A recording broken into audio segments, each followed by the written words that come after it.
Hi, in this video, I'll show you how to use the bulk edit feature to make sure that all of your assignments for the course are set up correctly. So I'm into my grade book here within a Schoology course, and I'm going to go to the upper right-hand corner.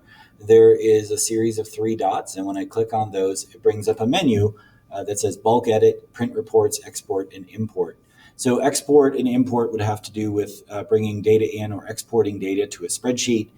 Print reports is a way that you can print off grade data for students in terms of their assignments and grades in the class and so forth. And then the bulk edit feature at the top, when I click on that, will go into this screen. And this is basically a list of all of the assignments that I've created in the course and shows me all of the settings that I've put with those assignments. So it's a great way to check that everything is in the right category, that everything is worth the points that you want. Factors is also, an important thing to check here. It doesn't actually display the factors in the main gradebook itself. It just uses those factors as a calculation behind the scenes. So you might want to check, if I meant to factor this first quiz at, 2.0, I could change it right there. So it's actually then going to calculate as if it's worth 20 points instead of 10. In this case, I don't want to do that. I can see if I have the right rubric or scale associated with that assignment, and also the due dates. So I have some assignments here where I haven't set due dates because I didn't assign that work to students.